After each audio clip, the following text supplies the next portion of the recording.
ప్రకాశం బ్యారేజీకి వరద ఉధృతి పెరుగుతోంది. ఎగువ నుంచి కృష్ణమ్మ పరవళ్లతో బ్యారేజ్ 69 గేట్లెత్తి దిగువకు నీటిని విడుదల చేస్తున్నారు. అక్కడ తాజా పరిస్థితిని మా ప్రతినిధి కనకారావు ప్రత్యక్ష ప్రసారం అందిస్తారు. ప్రకాశం బ్యారేజ్కి పెద్ద ఎత్తున వరద ఉధృతి చేరుకుంటుంది. ఎగువ ప్రాంతం నుంచి పెద్ద ఎత్తున వరద చేరుకోవడంతో ఒకటో ప్రమాద హెచ్చరిక మరికొద్దిసేపట్లో వెలువడే అవకాశం ఉంది. దీనికి మరిన్ని విషయాలు మాట్లాడేందుకు ఇరిగేషన్ రవికిరణ్ మనతో ఉన్నారు. ఆయన మరిన్ని విషయాలు తెలుసుకుందాం. సార్ చెప్పండి, ఎగువ నుంచి ఎలాంటి వరద ఉధృతి కొనసాగుతుంది ప్రకాశం బ్యారేజ్?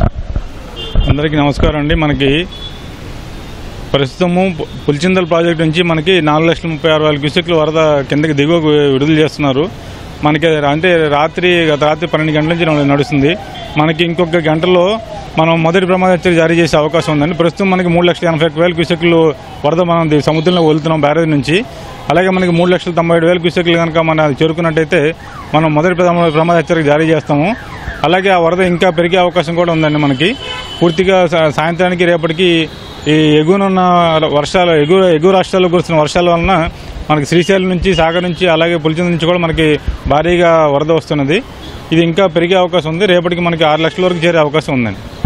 సార్, ఇది అలాగే ప్రజల్ని లోతట్టు ప్రాంతాల ప్రజల్ని ఎలాంటి అప్రమత్తం మీరు చేస్తున్నారు? వాళ్ళకి ఏమని కోరుతున్నారు? అట్లాగే మన ఇక్కడ స్థానిక కలెక్టర్ గారు, ఎన్టీఆర్ జిల్లా కలెక్టర్ గారు, అలాగే గుంటూరు కలెక్టర్ గారు, కృష్ణా కలెక్టర్ గారు, బాపట్ల కలెక్టర్ అందరూ కూడా వారి సిబ్బందిని అందరినీ అలర్ట్ చేశారండి. అట్లా మత్స్యకారులందరినీ వేటకు వెళ్ళొద్దని చెప్పారు. ఇంకా లంక గ్రామాల్లో కూడా వాటర్ వచ్చే అవకాశం ఉన్నందున వాళ్ళని కూడా పునరావాస కేంద్రాలకి చేర్చే అవకాశం కూడా కల్పించారండి. మొత్తం అందరినీ రెడీగా పెట్టుకున్నారండి మొత్తం సిబ్బంది మొత్తాన్ని. ఎటువంటి ఇబ్బందులు జరగకుండా ఎస్టీఆర్ఎఫ్ సిబ్బందిని కూడా ఇక్కడ మీరు పెట్టారు. దీనికి సంబంధించి వివరాలు ఏ శాఖలో సమాయత్తం అయ్యారు? ఎస్డీఆర్ఎఫ్ సిబ్బంది కూడా ఉందండి. మేము ఎప్పటికప్పుడు అందరితో సమన్వయం చేసుకుంటూ ముందుకు వెళ్తున్నామండి. ఇది అధికారులు చెబుతున్న విషయం. అయితే మరి రేపటికి 6 లక్షల క్యూసెక్లకి చేరుకునే అవకాశం ఉందని చెబుతున్నారు. మరో గంటలో మొదటి ప్రమాద హెచ్చరిక వెలువడే అవకాశం కనిపిస్తుంది. ఈ తరుణంలో ప్రజలు లోతట్టు ప్రాంతాల ప్రజలను కూడా అధికారులు అప్రమత్తం చేస్తున్నారు. ప్రజలు జాగ్రత్తగా ఉండాలని చెప్పి సూచిస్తున్నారు.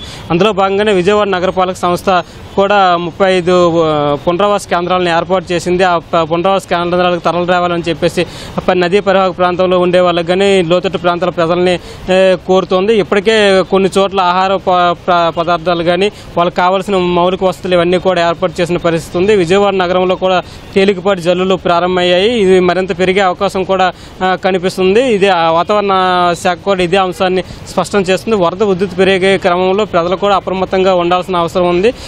మత్స్యకారులు ఎవరు కూడా నదుల్లోకి వెళ్లకుండా అధికారులు అప్రమత్తం చేస్తున్నారు. ఇదే తరుణంలో విజయవాడ నగరంలోకి సంబంధించి లోతట్టు ప్రాంతాలన్నీ కూడా జలమయమయ్యే ప్రమాదం ఉన్న తరుణంలో ఇది మరింత పెరిగే అవకాశం ఉన్న తరుణంలో లోతట్టు ప్రాంతాల ప్రజలను కూడా అప్రమత్తం చేసి పునరావాస కేంద్రాలకు రావాలని చెప్పేసి అధికారులు విజ్ఞప్తి చేస్తున్న పరిస్థితి ఉంది. ఇది ప్రస్తుతం ప్రకాశం బ్యారేజ్ దగ్గర కొనసాగుతున్న వరద ఉధృతికి సంబంధించి. కెమెరామెన్ భాస్కర్తో కనకారావు, ఈటీవీ న్యూస్, విజయవాడ నుంచి.